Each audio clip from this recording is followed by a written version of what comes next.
honestly a little lost. We still can't figure.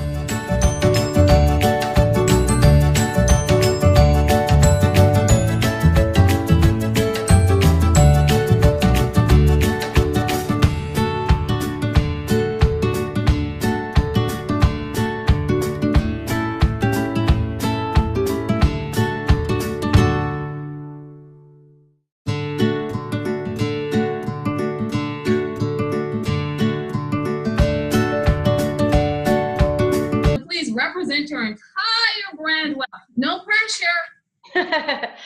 Thank you. I'm not sure what's going on with the camera here. All right. So thank you so much for having me. Welcome to my little corner of Oregon. I'd like to start with an adage that for me has always stood out, and that is, sticks and stones may break my bones, but words will never hurt me. It's an interesting adage, in that we share this with kids, and it's intended to instill confidence and courage, you know, as rebuke to being on the receiving end of an insult. And I can't help but wonder, though, if the person or persons who created that phrase feel words the way that I feel them. And this is what brings me to the fact that language contains an immense amount of power. There are some words that play out endlessly in my mind, and they never expire. Whereas every bruise and every broken bone that I have ever endured has since healed. So one well-placed consonant between vowels can possess the destructive power of a nuclear weapon, or it can become the miracle cure for a deep wound. There are three primary ingredients that I believe make up most writers. And that's curiosity, observation, and communication. For something to be written down, a person must be curious enough about their experiences for all of that information to make its way from the synapses in the brain, down the arms, through the fingertips, and onto the page. And then the writer must pay keen attention to what's happening inside and around them, so that this material can be feeding the curiosity. And then finally, a writer has to have an inclination to share that information. My first writing experiences took place in the pages of a diary when I was in single digits. And it's where I chronicled everything that ever happened to me. It's where I detailed the crushes I had on boys, and where I contemplated the meaning of life. What I didn't know at the time was that these diary entries were a part of me playing the role of the curious observer, all the while practicing the art of communication. I learned about the power of words, though, in school, although not in the traditional sense of textbook or a lecture. In third grade, my teacher, I am so sorry. In third grade, my teacher, Mrs. Morelli, hosted an open house. And this is something that teachers still do midway through the year, to share the experience of all the students and to participate in this collaborative.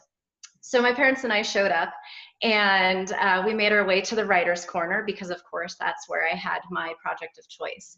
And there on the wall was an essay that I had written, as well as my friend Angelique's poem right next to it. And my parents read my essay, and they, you know, they smiled, they patted me on the back, told me, job well done. And then they read Angelique's poem. The interesting thing for me was watching their reactions when they read her poem. I watched the creases of their mouths turn up. I watched their eyes narrow. I saw them shift from side to side and their breath change. And while I'm watching this, I had to ask my mom, why? What was the difference between this poem and the essay I had written? And that's when she explained to me that there's different types of writing.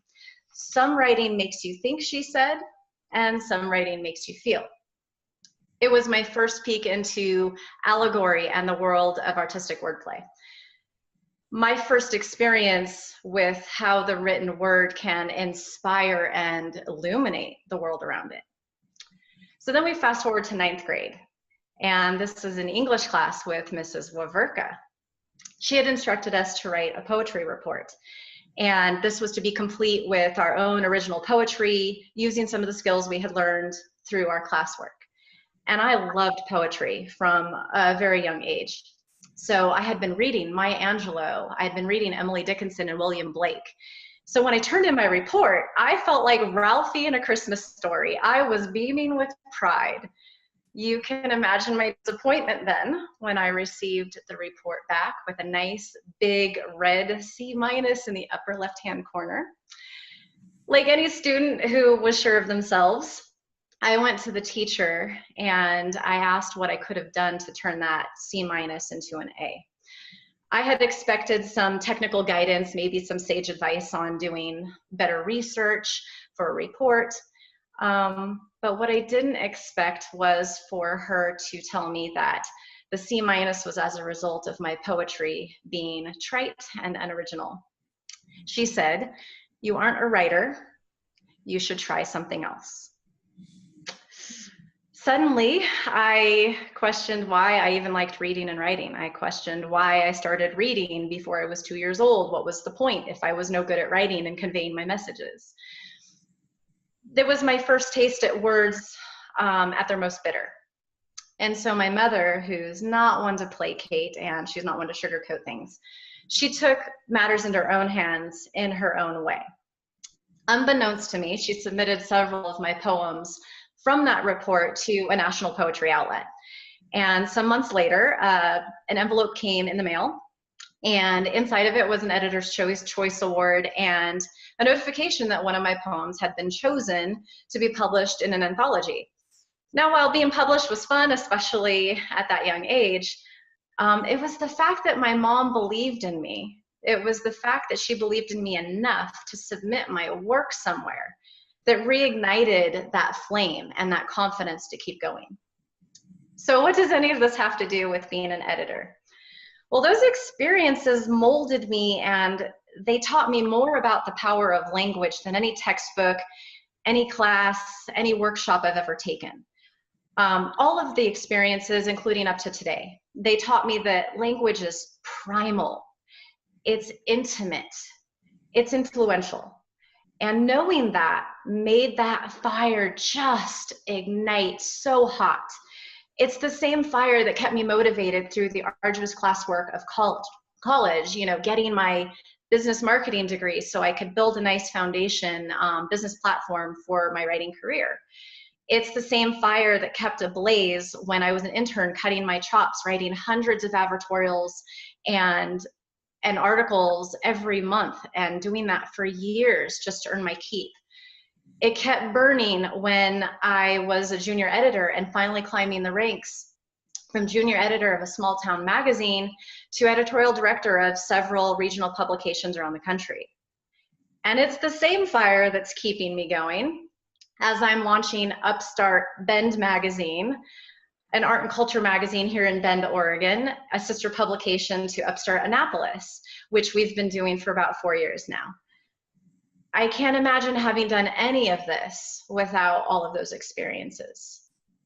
So when I'm behind the computer screen or when I'm in front of the page as an editor and I'm getting inside of the head of the writer, I turn into that little girl whose curiosity takes her down the rabbit hole. I get to meet the writer's characters and I get to embed myself in the scenes. I get to involve myself with all the props that they've written in there. And I know that in some way, my interaction with all of that is going to modify the story, to clarify the story. My writing has come a long way since those days of writing in my diary. And I credit the editors in my life for understanding me and taking the best parts of what I've written, of what I have to offer, taking those ideas and making a clear map out of my thoughts, because that's what an editor does. Those little red marks on the page are the reason that I'm here today. I'm a better writer, I'm a better editor as a result of being ushered by their red pens. And behind every great writer is a very skilled editor. And it's my privilege to work with writers. It's my privilege for writers to trust in me to get them the way my editors get me. And for us all to work to beautify the written landscape together. Because it's together that the writers and I become a symphony of syntax. So sticks and stones may break our bones, but our words will live on forever. Thank you. I'm probably like a soul out here. Oh my goodness, Andrea, that is the perfect way to conference. Thank you so much, everyone, all the speakers who are virtually, and especially it's a huge thank you to all the ones who bothered to fly out here and join us in this venture, failure or success. That they were awesome. And I don't want to be me, but really thank you so much, Camilla, for nice to meet you. I hope to write like you one day. So guys, I want to say thank you to Andrea and everyone else, and I wanted to tell you that all of the ticket proceeds, they did go to Powerful Beginnings, Enough Abuse UK, and the IVA Literacy Fund. So yes, we are all standing here for free today, but it was a joy and a pleasure to do so. I do want to give 7 minutes. I know you guys have been really quiet.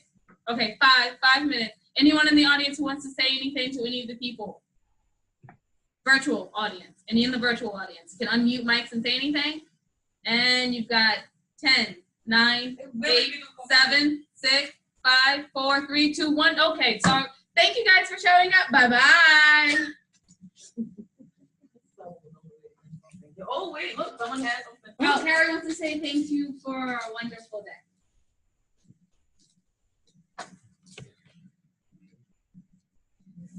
Thank you, guys. This has been a presentation of the Inspirational Women in Literature Conference 2018 presented by the Anti-Thought Ladies.